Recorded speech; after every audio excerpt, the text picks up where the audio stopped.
tracking critical events across the globe. The Global Crisis Index. As of May 22, 2026, the global threat matrix across all monitored channels is currently operating in a state of measurable calm. The GCI Alpha 7 Master Index is currently holding steady at a score of 56. This places the aggregate global system comfortably within its historical equilibrium range. But an aggregate score is an average, and averages have a mathematical habit of burying severe, localized distress. This network diagram isolates individual threat domains. Here, we see the node for disease activity violently spiking, registering a critical severity score of 87.5. Right beside it, the ethnic conflict index is maxing out at 99.3, a near-complete failure rate in that channel. These localized data points present a clear mechanical question.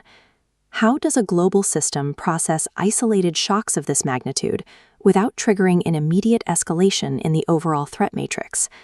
The answer relies on a specific analytical framework we call the Convergence Delta. In intelligence modeling, the raw severity of an isolated event does not equal systemic risk. A localized disaster remains exactly that, localized. True systemic failure requires a mechanism known as cross-category amplification. This occurs when the pressure from one crisis breaches its containment and actively forces an entirely different crisis to worsen. Global stability isn't determined by the absence of severe crises. It is defined by the successful containment of those crises within their isolated domains. To understand how that containment works in practice, we have to look past the macro model and analyze the raw open-source intelligence feeding these red alert notes. We start with the disease channel and its critical 87.5 status. BBC and ReliefWeb reporting track a severe active Ebola outbreak in the Democratic Republic of Congo, triggering an acute ground-level medical emergency. The data shows a compounding factor complicating the response. Localized unrest is growing, with crowds actively burning Ebola treatment tents.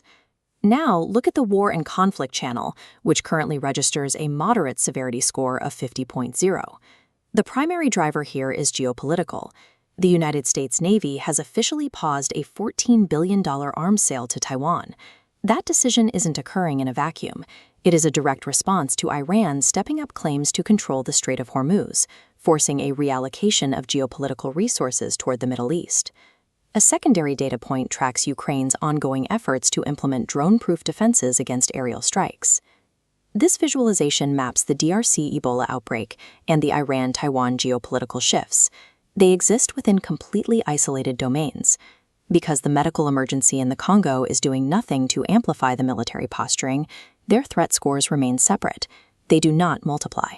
As long as a crisis remains structurally walled off from other domains, its extreme severity is a localized tragedy, not a systemic global threat. There is one geographic node in this cycle that threatens to break that rule of isolation: Peng State. This region introduces a condition we call dual vector stress. Looking at this map of the region, Peng State is simultaneously registering severity scores above 72.5 for both ethnic conflict and disease. When two high-severity threats physically overlap like this, the system automatically triggers a warning for potential cascading failure. Yet, despite the geographic overlap, the master index confirms the situation has not breached the active convergence threshold. The required ingredient for a systemic breach is missing. We have two severe threats in the same location, but there is no confirmed cross-category amplification. If intelligence showed combatants intentionally weaponizing the disease outbreak to target a specific demographic, that would force a multiplier effect, driving the global index up. That is not happening here.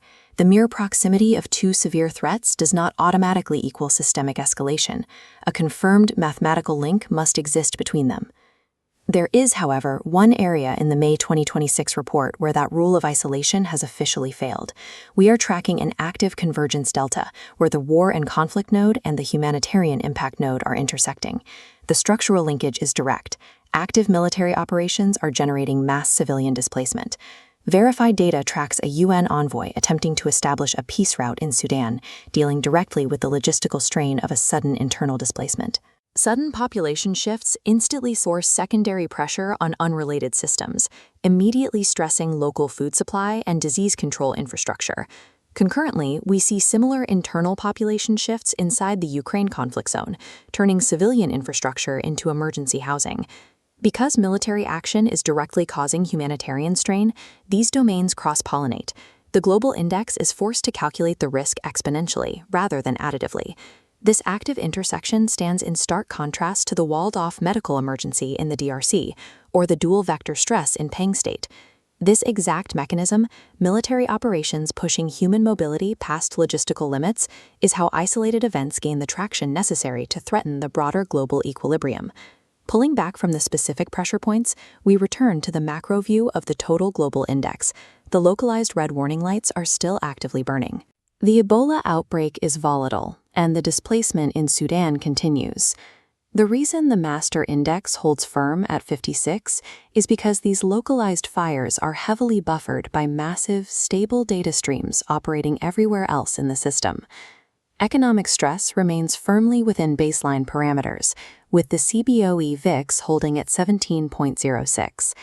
This stable economic infrastructure provides systemic shock absorption. Even elevated channels, like food stress sitting at 65.5, are being managed and contained by existing institutional supply chains.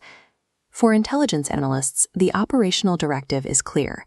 Tracking the absolute severity of an event is secondary to tracking its potential to spread. The global system will maintain its historical equilibrium strictly as long as the Convergence Delta remains moderate. To accurately predict systemic failure, you cannot just measure the spikes. Instead, you have to carefully watch the intersections.